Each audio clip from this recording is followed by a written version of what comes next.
Rasulullah SAW pernah bermimpi sedang berada di surga. Di sana ada seorang wanita yang sedang berwudu di sudut istana yang megah dan indah. Lalu beliau bertanya, punya siapa istana ini?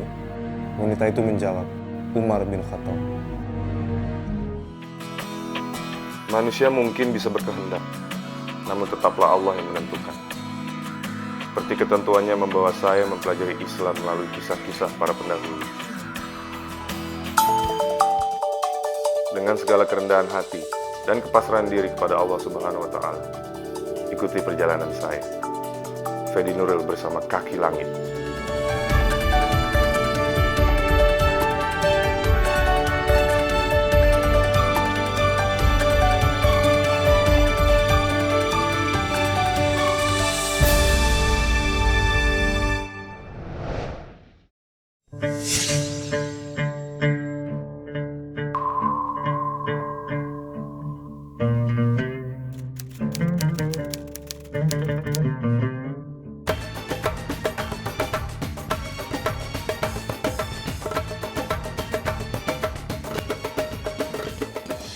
Assalamualaikum warahmatullahi wabarakatuh. Waalaikumsalam. Pemirsa Kaki Langit, kalau ada pemimpin yang arif dan bijaksana setelah Nabi Muhammad SAW, beliau adalah Sayyidina Abu Bakar radhiyallahu anhu. Dan kalau ada pemimpin yang paling adil setelah itu, beliau adalah Umar bin Khattab radhiyallahu anhu. Nah, saya pengen tanyakan, apa sebenarnya kepentingan Sayyidina Umar bin Khattab radhiyallahu anhu ke Yerusalem ini, kan? Beliau kemari adalah hasil desakan para sahabat dan hasil permintaan uskup di Baitul Maqdis ini. Waktu itu Baitul Maqdis dikuasain oleh Bizantium, yang dikuasai oleh Raja Atribun yang sangat kejam dan sangat kuasa dalam kepemimpinannya. Dan di situ beliau terpanggil supaya menghindarkan masyarakat dari keteraniayaan oleh raja yang kejam ini.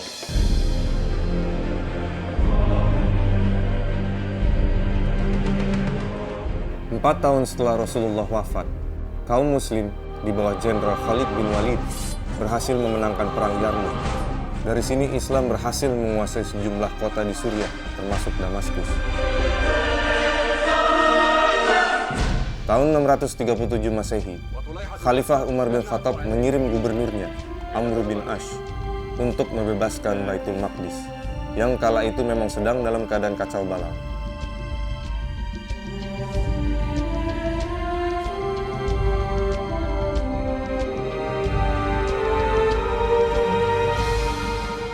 Atas komando Khalifah Umar, Amr bin As masuk ke kawasan Baitul Maqdis.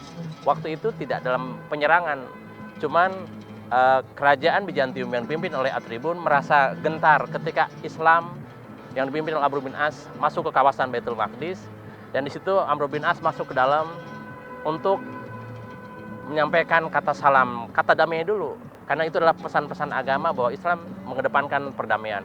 Waktu itu Amr bin As mengatakan damai dan serahkan kunci Baitul Maqdis kepada kami. Uskup Copernicus, petinggi Nasrani ketika itu, saya tidak akan menyerahkan kunci Baitul Maqdis kecuali kalau Khalifah Umar Amirul Mukminin mengambilnya kemari. Dalam kepentingan itulah Khalifah Umar bin Khattab datang kemari untuk mengadakan perdamaian. Apa yang beliau lakukan? Beliau pergi dari kota Madinah berdua. Beliau dan khadimnya, yang melayaninya dua, tapi dia menggunakan unta satu. Berdua dengan pelayannya naik unta satu. Jadi dua-duanya naik unta itu? Enggak. Atau beliau bergantian. Sekali Umar bin Khattab Amirul Mukminin, ya sekali pembantunya. Jadi gantian. Dia tiba masuk ke Baitul Maqdis, dia masuk lewat pintu ini, lewat Jabal, ada namanya dikenal sampai sekarang, ada Jabal Mukabbar. Karena Khalifah Umar tiba di Jabal Mukabbar itu, dia langsung mengatakan Allahu Akbar. Tiba di situ, Khalifah Umar sedang menuntun, giliran dia menuntun untanya. Pembantu sedang di atasnya.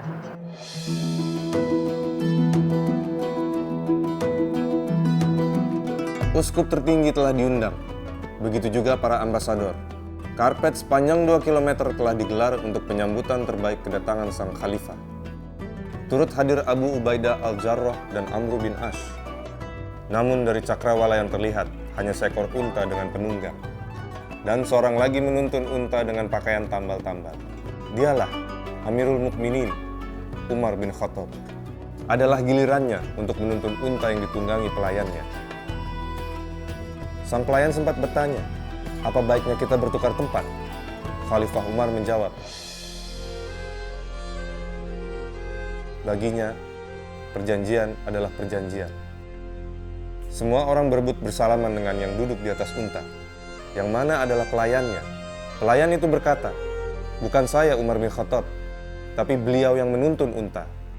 Semua orang terperanjat, sekaligus kagum atas ketawaduan sang Amirul Mukminin. Di sisi lain, Abu Ubaidah justru kecewa dengan sikap Umar bin Khattab yang menurutnya membuat malu dan tidak menghormati penyambutan ini. Harusnya Umar bin Khattab berpakaian bagus untuk memperlihatkan kepemimpinan beliau yang besar. Umar bin Khattab dengan sedih menjawab, kita adalah orang-orang yang diberikan martabat atas keteguhan iman kita kepada Allah Subhanahu wa Ta'ala. Dan apabila kita mencari martabat di mata yang lain selain Allah, disitulah baru kita wajib merasa malu. Sebagai seorang presiden atau raja, yang terbayang adalah pakaian mahal, makanan lezat dan lainnya. Namun Umar bin Khattab hanya memiliki 2 baju, satu untuk musim panas dan satu untuk musim dingin yang sudah ditambal-tambal. Makanannya hanya roti dengan minyak.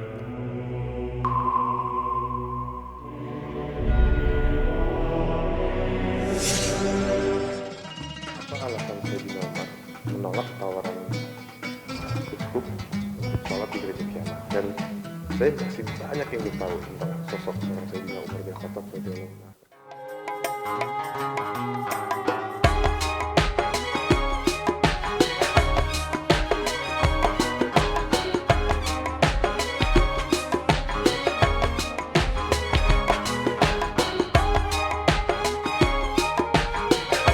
Melewati gang-gang sempit khas kota Yerusalem, dengan deretan toko menjajakan buah-buahan, aksesoris, juga bermacam souvenir bernuansa Islami dan Nasrani di kanan kiri jalan.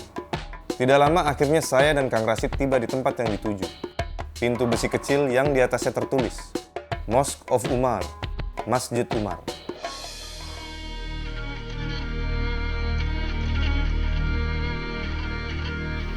Nah ini Mas,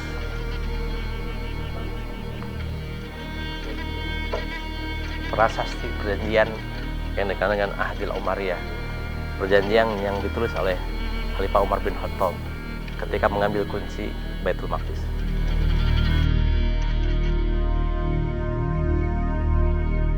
Isinya sebagai berikut. Ini adalah jaminan keamanan dari hamba Allah, Umar, Amirul Mukminin, kepada penduduk Yerusalem. Umar memberikan jaminan terhadap jiwa mereka, harta, gereja-gereja, salib-salib, orang-orang yang lemah, dan mereka tidak dipaksa meninggalkan agama mereka. Tidak ada seorang pun di antara mereka yang merasa terancam dan diusir dari Yerusalem. Dan orang-orang Yahudi tidak akan tinggal bersama mereka di Yerusalem. Yang terakhir itu adalah permintaan penduduk Yerusalem untuk melarang orang Yahudi tinggal di sana, karena mereka sangat membenci orang-orang Yahudi yang membunuhi tawanan Nasrani di wilayah Persia. Dan juga dia berpesan yang hadir di kota Elia ini jangan saling benci dan saling bermusuhan, silakan hidup tenang dan damai menurut agamanya masing-masing, dan kami akan menjaminnya. Tidak hanya kami yang menjamin, adalah bahwa kami dan para rasul dan bahkan Allah Subhanahu wa Ta'ala dan Khalifah Wadimatil Mu'min da'atalladdin alaihi minal jizyah, bahwa kami juga yang akan menjamin semua atas perlindungan Allah Subhanahu wa Ta'ala. Ditandatangani oleh Khalifah Umar bin Khattab, disaksikan oleh uskup juga ketika itu, tetapi menjadi saksi atas perjanjian ini adalah Sayyidina Khalid bin Walid, kemudian Sayyidina Umar Amr bin As, kemudian Abdurrahman bin Auf, dan yang keempat adalah Muawiyah bin Abi Sufyan. Dia menjadi saksi penandatanganan itu, dan itu penandatangan terjadi di depan gereja Kiamat. Dan setelah penandatangan ini, kunci baru dikasihkan kepada Khalifah Umar ke Amirul Mukminin oleh uskup Spartacus, sehingga Khalifah Umar dengan leluasa membuka Baitul Maqdis. Tanpa bermaksud menyaingi bangunan suci yang sudah berdiri sebelumnya, gereja Kiamah, Masjid Umar dibangun dengan sangat sederhana. Tidak ada yang terlalu istimewa dari masjid ini. Hanya saja pengunjung tidak hentinya berdatangan, baik untuk menunaikan sholat maupun sekedar melihat-lihat. Kesederhanaan masjid tidak mampu menutupi kebesaran tokoh yang ada di balik sejarah pembangunan masjid ini. Seorang yang namanya besar, baik di muka bumi maupun akhirat kelak. Insya Allah. Masih terngiang-ngiang di telinga guru-guru kami menyampaikan ketika sedang melakukan perjanjian itu terdengar azan.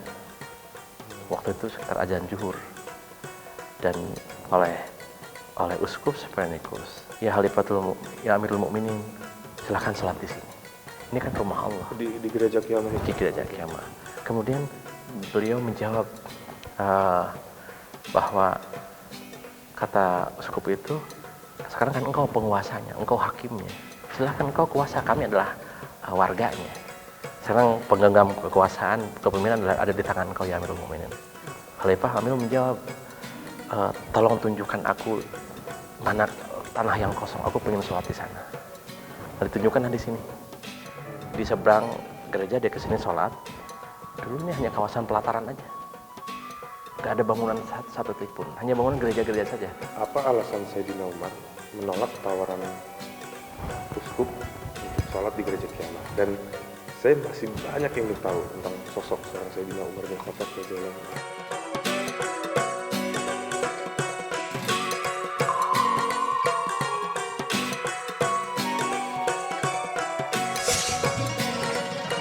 Uskup, jika aku sholat di sini, aku khawatir umat sepeninggalku yang tidak paham, dia akan menjadikan tempat ini, memaksa untuk sholat di dalam sini. Ketika menjadi sholat di tempat sini, tentu mereka akan mengubah gereja menjadi masjid. Ternyata letak Masjid Umar dan gereja Qiyamah sangat dekat, bahkan bersampingan. Jadi ini gereja di mana Uskup Sepenikus menawarkan Sayyidina Umar untuk sholat. Ya. Namun beliau menolak. Nah, alasannya itu apa? Itu menegaskan kepada Khalifah Umar, ya Amirul Mukminin, sekarang engkau pemimpin kami, engkau punya kuasa di tempat ini, silahkan engkau sholat termasuk di tempat kami, silahkan. Namun lagi-lagi karakter Khalifah Umar yang sangat tawadu. Terima kasih Uskup, saya terima tawarannya, tapi mohon tunjukkan tempat mana yang netral supaya kami bisa sholat di sana. Alasannya adalah, Uskup, jika aku sholat di sini, aku khawatir umat sepeninggalku yang tidak paham, dia akan menjadikan tempat ini, memaksa untuk sholat di dalam sini. Ketika menjadi sholat di tempat sini, tentu mereka akan mengubah gereja menjadi masjid. Dan kami tidak menginginkan itu. Dia sangat visioner ke depan. Silakan hidup damai dalam satu kota di Elia dan sekarang menjadi Yerusalem. Silahkan dengan keyakinannya, dengan gereja-gerejanya, dengan salib-salibnya. Namun jangan saling bermusuhan. Islam dengan agamanya, kemudian dengan masjidnya, dengan peribadatannya, dijamin di sini. Khalifah Umar mencontoh. Akhirnya beliau pergi ke pelataran yang sekarang menjadi Masjid Umar bin Khattab. Aina nabiyatukum? Pada 10 tahun kepemimpinannya, antara 634 hingga 644 Masehi, hampir separuh bumi ia kuasai, mulai dari Suriah, lalu Palestina, dan Syria, sampai ke Turki dan Mesir, juga Irak, dan sebagian barat Iran. Pencapaian Umar bin Khattab yang dicatat sebagai 100 tokoh paling berpengaruh di dunia memang mengagumkan. Rasulullah Shallallahu Alaihi Wasallam memang figur utama penyebaran Islam. Namun tanpa Umar bin Khattab, Islam belum tentu seluas dan sebesar sekarang. Memimpin dengan tegas dan bijaksana, namun penuh toleransi dan kasih sayang, serta tawadu dan sederhana. Dengan sungguh-sungguh memperhatikan rakyat dan mengawasi kinerja para gubernurnya. Ialah yang telah dijamin surga oleh Allah Subhanahu wa taala. Umar bin Khattab radhiyallahu anhu.